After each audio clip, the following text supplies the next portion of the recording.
दर्शकों नमस्कार, मैं हूं निशांत भाई। आप देख रहे हैं एमएनएस न्यूज़।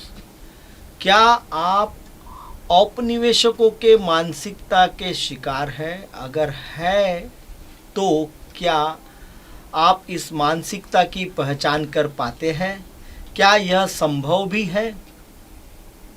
प्रधानमंत्री मोदी ने कहा है कि सभी को शपथ लेनी चाहिए। पूरे देश से एक आह्वान करना चाहता हूं। पूरे देश से एक आह्वान करना चाहता हूं। अगले 10 साल में हमें संकल्प लेकर चलना है कि मैकाले ने भारत को जिस गुलामी की मानसिकता से भर दिया है, उस सोच से मुक्ति पाकर के रहेंगे। इस मानसिकता से मुक्ति के विचार को प्रधानमंत्री 10 साल का टाइम फ्रेम दे रहे हैं। 10 साल का टाइम फ्रेम लेकर मुक्ति की बात करना समय की बर्बादी है। फिर भी अगर प्रधानमंत्री मोदी इस बात को 2022 से ही दोहराए जा रहे हैं तो गंभीरता से लेने चाहिए। क्या कोई भी समाज शपथ लेकर औपनिवेशिक मानसिकता से मुक्त हो सकता है? 2035 में पता चलेगा। प्रधानमंत्री मोदी ने इस सभा में यह बात कही। उसका आकार छोटा था। एक हॉल में कितने ही लोग हो सकते हैं? 200, 500। जिन लोगों ने इस बात पर तालियां बजाई, प्रधानमंत्री को उन्हीं अपना सैंपल बना लेना चाहिए। सबसे पहले उन्हीं को औपनिवेशिक मानसिकता से मुक्ति का कोर्स उपलब्ध कराना चाहिए और डाइटिंग प्लान की तरह नज़र रखनी चाहिए कि हर लोग औपनिवेशिक मानसिकता से मुक्त हो रहे हैं या नहीं, अपनी आदतों को बदल रहे हैं या नहीं। इसके जीवन में मौजूद औपनिवेशिक मानसिकता के तत्वों की पहचान की जानी चाहिए और अगले साल जब इंडियन एक्सप्रेस रामनाथ गोयनका पुरस्कार का आयोजन करे तो उसके प्रधानमंत्री मोदी को ही बुलाए और प्रधानमंत्री मोदी अपने इस सैंपल को देश के सामने रखे। बताए कि जो लोग 2025 में इस हॉल में थे, 2026 में भी लाए गए हैं। इनके भीतर से औपनिवेशिक मानसिकता कैसे कैसे खत्म हुई है और 2035 तक पूरी तरह से जब यह औपनिवेशिक मानसिकता से आज़ाद हो जाएंगे तब किस तरह दिखेंगे, उसका सैंपल प्रधानमंत्री अगले साल दिखा सकते हैं। बता सकते हैं 2025 में ये लोग क्या खाते थे, अब क्या खाते हैं, क्या पहनते थे, अब क्या पहनते हैं, वगैरह वगैरह। एक्ट्रेसा एंड एक्ट्रेसा। इनके हाव भाव में गुलामी की मानसिकता कम हुई है या नहीं, सारा देश देखेगा। मेरा अपना मानना है कि औपनिवेशिक मानसिकता से मुक्ति के इस प्रोजेक्ट में प्रधानमंत्री मोदी को इन लोगों से ज़्यादा बेहतर कोई और समझ नहीं सकता। यह भी अच्छा है इस प्रोजेक्ट में खुशी खुशी शामिल हो ही जाएंगे, वरना ईडी का एक फ़ोटो इन्हें दिखाया जा सकता है। हम लोग भी इनमें आ रहे बदलाव को देखकर तय कर सकेंगे कि अच्छा यह औपनिवेशिक मानसिकता होती है और इससे मुक्ति के बाद लोगों को नज़र आता है अगर इस सैंपल पर काम किया जाए तो दुनिया में यह अनोखा प्रयोग हो सकता है, नोबेल भी मिल सकता है। 15 अगस्त 2022 को प्रधानमंत्री मोदी ने लाल किले से परचम पत्र की बात की थी। हमें उन पंच प्राण को लेकर के 2047 जब आजादी के 100 साल होंगे, आजादी के दीवानों के सारे सपने पूरे करने का जिम्मा उठा करके चलना होगा। औपनिवेशिक सोच से मुक्ति को दूसरे नंबर पर जगह मिलेगी। उस समय उन्होंने कोई समय सीमा तय नहीं की, मगर 3 साल गुजर गए तो अब उन्हीं डेडलाइन और टाइमलाइन का ख्याल आया है कि 2035 तक औपनिवेशिक मानसिकता से मुक्ति की शपथ लेनी चाहिए। लेकिन उन्हें बताना चाहिए कि इस 3 साल में 2022 से लेकर 2025 के बीच औपनिवेशिक सोच से कितनी मुक्ति मिली? इसका कोई पावर पॉइंट चार्ट तैयार हुआ है क्या? होने पर लोगों को लगे कि उनके भीतर औपनिवेशिक मानसिकता है। लाल किले से उन्होंने जो भाषण दिया उसमें कुछ पता तो चलता है कि औपनिवेशिक मानसिकता के लक्षण क्या है, पूरा तो नहीं लेकिन एक ब्रांड आउटलाइन का पता चलता है कि उसके लिए औपनिवेशिक मानसिकता का मतलब क्या है। दूसरी बात मैंने कही है, उस प्राण शक्ति की मैंने चर्चा की है कि गुलामी की मानसिकता। देश की सोचिए भाइयों, कब तक दुनिया हमें सर्टिफिकेट बांटती रहेगी? कब तक दुनिया के सर्टिफिकेट पर हम गुजारा करेंगे? क्या हम अपने मानक नहीं बनाएंगे? क्या 130 करोड़ का देश अपने मानकों को पार करने के लिए पुरुषार्थ नहीं कर सकता है? हमें किसी भी हालत में औरों के जैसा दिखने की कोशिश करने की जरूरत नहीं है। हम जैसे हैं वैसे, लेकिन सामर्थ्य के साथ खड़े होंगे, ये हमारा मिजाज होना चाहिए। हमें गुलामी से मुक्ति चाहिए। हमारे मन के भीतर दूर दूर 7 समंदर के नीचे भी गुलामी का तत्व नहीं बच रहना चाहिए। और मैं आशा देखता हूं जिस प्रकार से नई राष्ट्रीय शिक्षा नीति बनी है, जिस मंथन के साथ बनी है,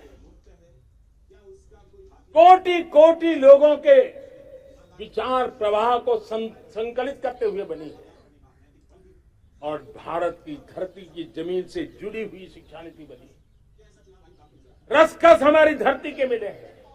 हमने जो कौशल्य पर बल दिया है, ये एक ऐसा सामर्थ्य है जो हमें गुलामी से मुक्ति की ताकत देगा।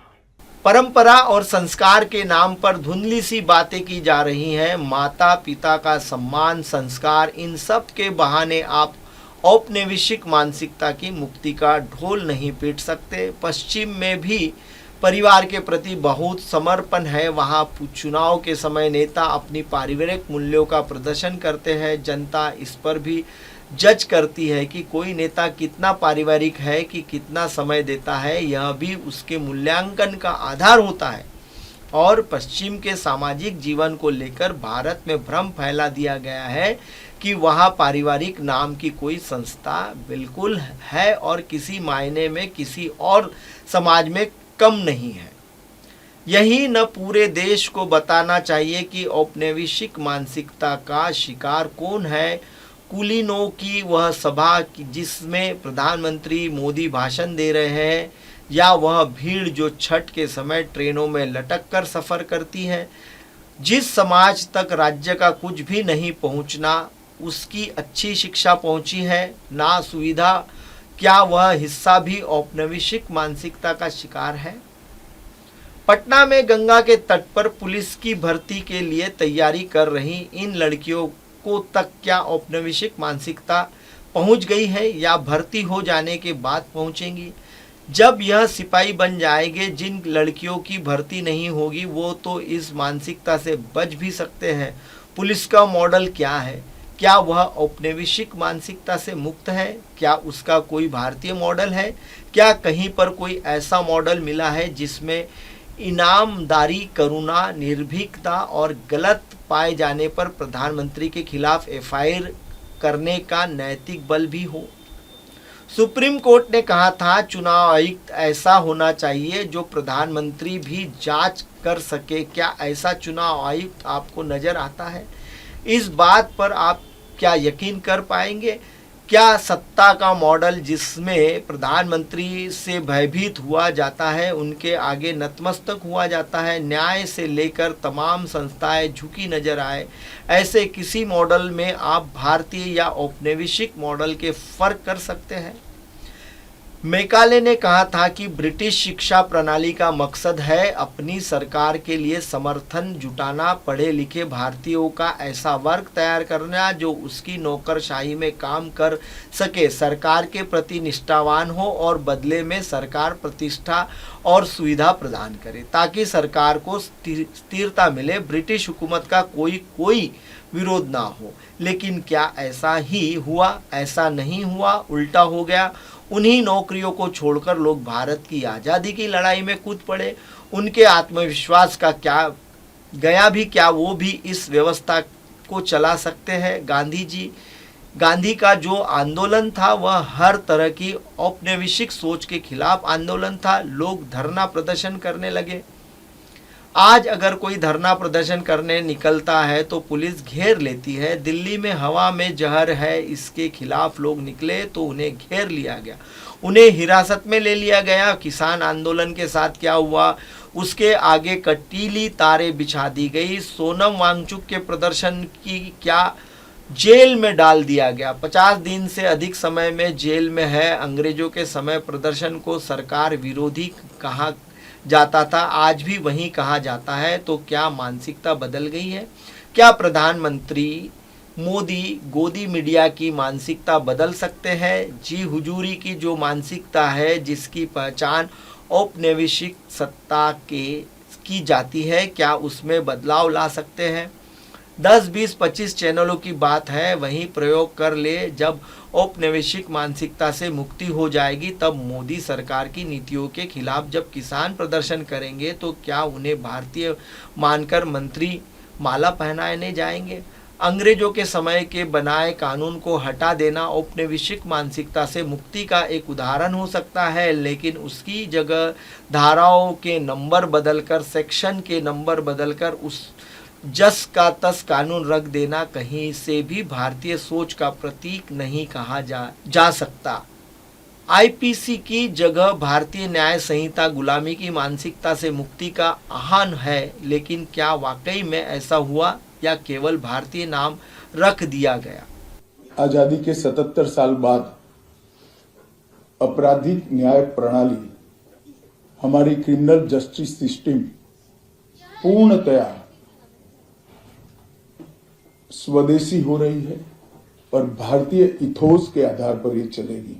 क्या भारतीय न्याय संहिता औपनिवेशिक मानसिकता से मुक्ति का एक ब्लूप्रिंट है? उसमें कितनी मुक्ति है? कपिल सिब्बल सुप्रीम कोर्ट के वरिष्ठ वकील हैं, उन्होंने इसी तरह एक शो किया दिल से, उनका यूट्यूब चैनल है और इस कार्यक्रम में अच्छी बातचीत होती है। उससे भी इसमें सिब्बल ने इसी तरह बहस की कि जो भारतीय न्याय संहिता लाई गई है उसमें भारतीय कितना है, वो औपनिवेशिक सोच से कितना मुक्त है। इस शो का नाम दिलचस्प है, टाइटल मरणोपरांत मैकॉल को श्रद्धांजलि। मतलब मैकॉल के काम को ही दोहराकर उसे श्रद्धांजलि दी जा रही है। इस बातचीत में सुप्रीम कोर्ट के पूर्व जस्टिस मदन लोकुल ने कहा कि सिर्फ भारतीय कह देने से भारतीय नहीं हो जाता। क्या आप बायोडायवर्सिटी सर्टिफिकेट एक्ट को भारतीय कह रहे हैं? क्या इसे भारतीय बायोडायवर्सिटी सर्टिफिकेट एक्ट कहेंगे? सिर्फ आईपीसी की जगह जो संहिताएं आई है उसे भी भारतीय क्यों क्या कह रहे हैं? बाकी कानून भी तो भारतीय है। क्या भारतीय फाइनेंस एक्ट कहेंगे? कपिल सिब्बल इस शो से यह बात निकल कर आई कि भारतीय न्याय संहिता में 90 से 95 कानून जैसे के तस है, आईपीसी के ही है सिर्फ 5 से 7% बदलाव किए गए हैं और इसमें भी बाकी विवाद है। ऐसे 2 बड़े प्रस्ताव हैं जिनमें औपनिवेशिक मानसिकता की छाप दिखाई देती है। पहला है सेडिशंस, राजद्रोह। जैसे ही राज्य को लगे कि आप उसकी सुरक्षा या अखंडता के खिलाफ बोल रहे हैं, आपको जेल में डाला जा सकता है। दूसरा है शक के आधार पर किसी को 15 दिन तक पुलिस हिरासत में रखना। सिब्बल का कहना है कि दुनिया में कहीं भी ऐसा प्रावधान नहीं जहां आप शक के आधार पर किसी को पुलिस की हिरासत में रख सकते हैं। अगर आपके पास जांच का अधिकार है तो आप जांच कीजिए, अगर सबूत मिलते हैं तो सुनवाई कीजिए, सजा दीजिए। लेकिन पुलिस हिरासत का क्या मतलब है? यह ब्रिटिश सरकार किया करती थी और इस नियम को लागू करना औपनिवेशिक गुलामी का ही प्रतीक है। These are all very serious issues. These are issues which If I will be may considered. read the provision, the new provision in the BNS on sedition, this is what it says. It doesn't call it sedition, but this is what it is. It says it penalizes the following: exciting or attempting to excite secession, armed rebellion, or subversive activities. Right?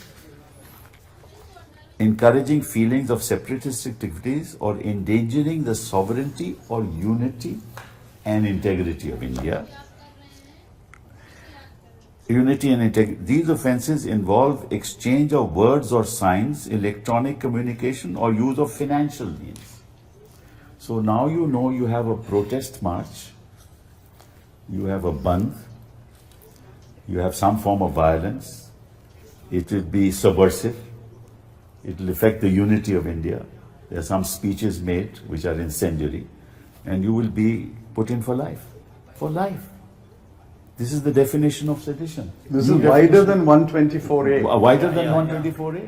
अगर प्रधानमंत्री की बात से किसी भी स्तर पर यह भ्रम फैल रहा है कि भारत को आज़ादी तो मिली, औपनिवेशिक मानसिकता से नहीं मिली, यह बात सरासर गलत है। आज़ादी की लड़ाई के पृष्ठभूमि तैयार की हुई है। इस जमीन पर जो औपनिवेशिक शासन और मानसिकता के विरोधी से बनी थी, लोगों ने विदेशों में बने कपड़े जला दिए और खादी पहनना शुरू कर दिया।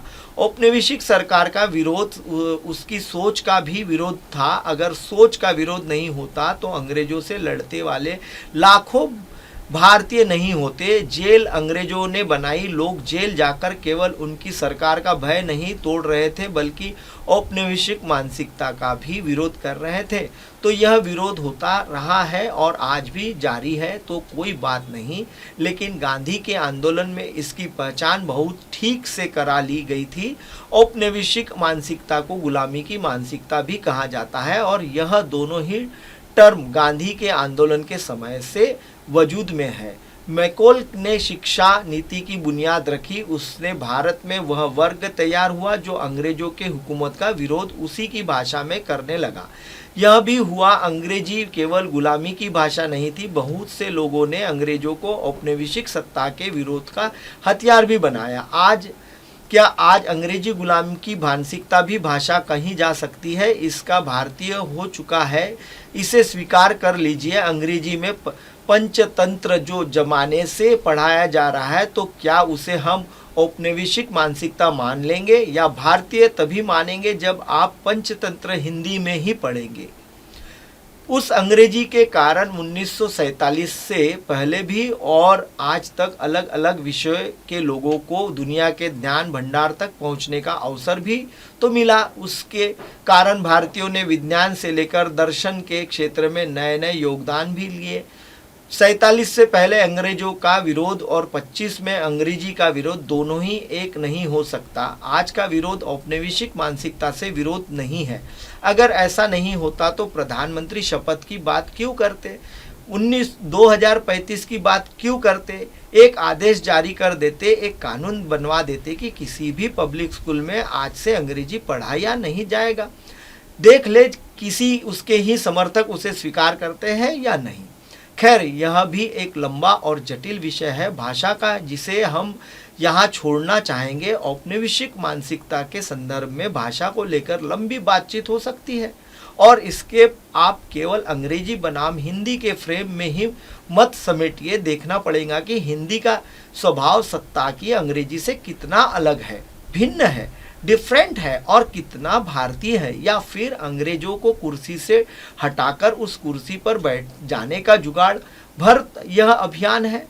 इसलिए जरूरी है कि प्रधानमंत्री विस्तार से बताए कि औपनिवेशिक मानसिकता से मुक्ति के लक्षण क्या होने चाहिए। हम आज भी बाहरी विचारों के प्रभाव में हैं, खान पान से लेकर पहनने के टेक्नोलॉजी तक के असर में है। क्या इससे मुक्ति मिल सकती है? ABCD हटाकर क ख ग घ पढ़ने से औपनिवेशिक मानसिकता से मुक्ति नहीं मिलती है।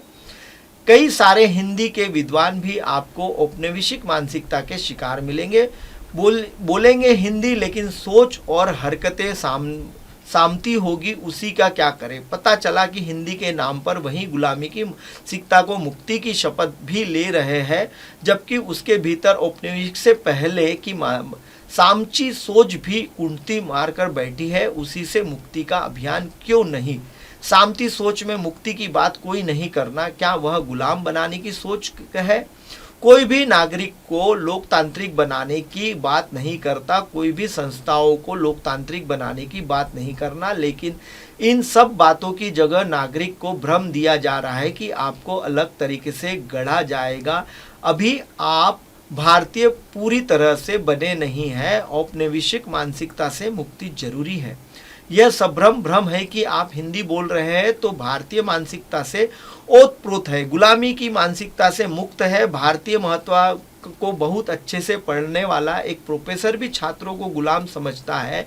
उसकी बात काट देने पर फेल कर देगा, कक्षा से बाहर कर सकता है और नौकरी के समय राजनीतिक कर उसे बेरोजगार कर सकता है। जबकि पश्चिम की यूनिवर्सिटी में हो सकता है कि इस तरह की हरकतें ना हो। वहाँ अंग्रेजी बोलने वाले प्रोफेसर को कक्षा में जिस तरह का लोकतांत्रिक व्यवहार होता है, वहाँ हिंदी बोलने वाले प्रोफेसर की कक्षा में शायद ना ही संस्कृति बोलने वाले प्रोफेसर की कक्षा में शायद ना हो। तो इन सब बातों को भी देखना ही है। लोकतांत्रिक और नागरिकता पर कितना जोर दिया जा रहा है। गर्व करने के नाम पर जो राजनीति होती है वह अलग अलग देशों में चल रहे हैं, मगर उनका टोन स्वभाव एक ही है। जैसा कहीं भी आज तक पुराना दौर, पुराना जमाना लौटा नहीं, पुराना फैशन लौट आता है। कभी कभी बेल बॉटम पहनने से आ जाता है, मगर आप उस युग में नहीं जा पाते जब यूट्यूब नहीं होता है और यूट्यूब विस्थापित नहीं होता है या सोशल मीडिया विस्थापित नहीं होता है। अगर समय यह है कि भारतीय दर्शकों और ध्यान के गर्व होना चाहिए, तो जो लोग उसके विद्यार्थी हैं वह वर्ग तभी शोध करते हैं। शोध करने की पहली शर्त है कि आप उसमें विश्वास करते हैं। यह भी झूठ फैलाया जाता है कि कोई गर्व नहीं करता, वरना भारतीय परंपराएं यहाँ तक चलकर नहीं आती। उन्हें कोई पार्टी लेकर नहीं आई, वह लोगों के जरिए चले आए हैं, क्योंकि लोगों का उनमें विश्वास रहना। लोग अध्ययन करने के वादे विवाद करते रहते हैं। इन सब का आलोचनात्मक अध्ययन करना उस ज्ञान परंपरा का कहीं से अपमान नहीं है। अगर आप अपमान और सम्मान का भूत खड़ा कर उस ज्ञान को जब तक करें तब तक वह खड़े हो जाएंगे, जबकि भारतीय परंपरा के भीतर उस ध्यान परंपरा की संग आलोचना है। आज कोई वैसे आलोचना कर दे, दोहरा दे तो आस्थाओं के नाम पर उसके खिलाफ लोग लाठी लेकर दौड़ जाएंगे और पुलिस से लेकर कोर्ट से कहीं से मदद नहीं मिलेगी। इसलिए गर्व की इस राजनीति में ना कुछ नहीं। यह भी अपने आप पश्चिम की नकल है। किसी देश में यात्रा करते हुए यहाँ आ गई है, जो हो सकता है स्वाभाविक तौर पर गर्व की राजनीति, मगर गर्व का डिपार्टमेंट स्टोर्स किस देश में पहले खुला, इसका अब कोई मतलब रह नहीं गया। हर पार्टी, हर नेता, हर कार्यकर्ता गर्व की डेली होम डिलीवरी में लगा हुआ है। दिन रात व्हाट्सएप में गर्ग ठेलता रहता है। इससे गर्ग की स्थापना नहीं हो जाती, ना वापसी। हमें यह भी देखना होगा कि इस गर्ग की राजनीति क्या वही काम हो रहा है जो मुगल ने किया। लोगों की सोच को बदलने का, उन्हें एक तरफा सोचने के लिए धकेलने का काम ध्यान का कोई भूगोल होता नहीं है। इसके भीतर लेने देने से ही विकास होता है। और अभी हाल में हिंदी पर आजीवन काम करने वाले प्रोफेसर फ्रैक्चर्स ओशियंस ने एयरपोर्ट के लौटाया गया कि लोगों ने कहा हमें अपना सभ्यता का अध्ययन करने के लिए विदेशी प्रोफेसर की आवश्यकता नहीं। क्या इस तरह से औपनिवेशिक मानसिकता से मुक्ति होगी? तो क्या भारत के बारे में केवल भारतीय ही बात करेंगे? भारतीय ही बात करें तब फिर जो लोग भारतीय हैं, दुनिया के अलग अलग देश में जाकर शोध कर रहे हैं, काम कर रहे हैं, उनका भी वीज़ा कैंसिल किया जाए। आप भारत के तो केवल भारत पर ही शोध कीजिए। जापान पर क्यों कर रहे हैं? इटली पर क्यों कर रहे हैं? अमेरिका पर क्यों कर रहे हैं? और वही शोध किए जो बीजेपी ने तैयार कर रखा है। उन लाइसेंस से अलग आप बोल नहीं सकते हैं। जब तक आलोचना नहीं होगी, जब तक वाद विवाद नहीं होगा, उसमें अलग अलग क्षेत्र और भाषा को लोग, इस आदेश को लोग नहीं पाएंगे, उसका विकास और विस्तार कैसे हो जाएगा? गुजरात और मध्य प्रदेश दो ऐसे राज्य हैं जहां बीजेपी 20 साल से अधिक समय से सत्ता में है। क्या यहाँ एक यूनिवर्सिटी बनी उसकी जो औपनिवेशिक मानसिकता को मुक्त हो, जहां भारतीय का अध्ययन करने के लिए आप अपने बच्चों का ऑक्सफोर्ड के नाम कटाकर भेज सके, जो भारतीय का कोई बड़ा मॉडल हो। 20 साल कम नहीं होते, 20 साल में इसका ध्यान आया। भोपाल में एक हिंदी यूनिवर्सिटी बनी, उसका हाल देखिए। गुजरात में ऐसे ही कौन सी यूनिवर्सिटी बनी गई जो भारतीयों को प्रतीक हो, औपनिवेशिक मानसिकता से मुक्त हो। कौन सी यूनिवर्सिटी, क्यों बीजेपी के मंत्रियों और नेताओं के बच्चे विदेश पढ़ने जाते हैं? क्या वहां पर उन्होंने औपनिवेशिक मानसिकता से मुक्ति पा ली? इसके लिए गए। खुद बीजेपी के समर्थक लोगों का यकीनन यहाँ की शिक्षा प्रणाली में नहीं है, यहाँ की यूनिवर्सिटी में नहीं है। उनके भीतर जरूरत है सबसे पहले भारतीय और भारत की प्राचीन शिक्षा प्रणाली के प्रति आकर्षण पैदा करने की। बहुत छोटा सा सैंपल यह भी है, प्रधानमंत्री यह भी प्रयोग करके दिखा सकते हैं कि बीजेपी से जुड़े सभी नेताओं ने अपने बच्चों का नाम कटाकर ऑक्सफोर्ड, कैम्ब्रिज, येल से अब भारत में बुला लिया है और अब वह सब जौनपुर से लेकर मुजफ्फरपुर में पढ़ रहे हैं। 2020 में नई शिक्षा नीति लागू हुई। क्या आप दावे के साथ कह सकते हैं कि इसके भीतर जो भी संकल्पना है वह पूरी तरह से भारतीय है? कोर्स को लेकर जो क्रेडिट सिस्टम है, डिग्री सिस्टम है, क्या वह भी भारतीय है? यूनिवर्सिटी की अपनी अवधारणा क्या भारतीय है? इस पर भी जमकर बहस होनी चाहिए। देवादित्य भट्टाचार्य की किताब द इंडियन यूनिवर्सिटी में इस बात की पड़ताल की गई कि आप जरूर पढ़िएगा। नई शिक्षा नीति के पेज 5 और 6 पर लिखा है, प्राचीन और सनातन भारतीय ज्ञान और विचार की समपुष्ट परंपरा को आलोक के यह नीति तैयार की गई है। ध्यान, प्रज्ञा और सत्य की खोज की भारतीय विचार परंपरा और दर्शन के सदा सर्वोच्च माननीय लक्ष्य माना जाता था। प्राचीन भारत में शिक्षा का लक्ष्य शारीरिक जीवन अथवा स्कूल के बाद के जीवन को तैयारी के रूप में ध्यान अर्जन नहीं बल्कि पूर्ण आत्मध्यान मुक्ति के रूप में माना गया था। तक्षशिला, नालंदा, विक्रमशिला और वल्लभी जैसे प्राचीन भारत के विश्वसनीय संस्थानों के अध्ययन के विविध क्षेत्र में शिक्षण और शोध ऊंचे प्रतिमांक स्थापित किए और विभिन्न प्रतिभूमि और देशों के आने वाले विद्यालयों और विद्वान को लाभान्वित किया गया था। यह सब शिक्षा नीति में लिखा है, जिसमें पढ़कर बता रहा हूँ। नई शिक्षा नीति बातों को भारतीय करते हैं, लेकिन उसमें कितनी भारतीयता है इस पर बहस कीजिए। नई शिक्षा नीति के पेज नंबर 58 पर लिखा मिला एक समग्र और बहु विषय शिक्षा का, जो कि भारत के इतिहास में सुदृढ़ ढंग से विपणित की गई है, वास्तव में आज के स्कूलों की जरूरत है ताकि हम 21वीं शताब्दी और चौथी औद्योगिक क्रांति का नेतृत्व कर सके। चौथी औद्योगिक क्रांति की अवधारणा कहाँ से आई? विश्व आर्थिक फोरम की यह भाषा है। क्या हम WFSL यानी वैश्विक आर्थिक फोरम को औपनिवेशिक मानसिकता से मुक्त मान सकते हैं? जो कारपोरेट ढांचा है दुनिया में उसी की जरूरत है अनुसार विश्व आर्थिक फोरम बात कर रहा है। फिर शिक्षा प्रणाली कैसे होनी चाहिए? इसके हिसाब से भारतीय शिक्षा कैसी हो सकती है? क्या उसकी जरूरत को आप इतिहास में मौजूद खूबियों से दूर कर सकते हैं? तो कुल मिलाकर बात करने में यह सब अच्छा तो लगता है कि गर्व करना चाहिए अपनी संस्कृति और इतिहास परंपरा में। लोग करते हैं भी है, लेकिन इसके नाम पर जो राजनीति हो रही है उसी भी समझिए आप। वैदिक काल की भाषा और पश्चिम भाषा दोनों नहीं बोल सकते और दोनों एक साथ नहीं साध सकते। उस समय की शिक्षा प्रणाली को आप नहीं लौटा सकते, तो दिखा दीजिए एक मॉडल की बनाकर दिखाए दीजिए। पिछले 20 साल से जहां जो भी आपकी सरकार रही है, बीजेपी की हो, वहां पर ऐसी कोई मॉडल बना नहीं बातें होती जरूरी है।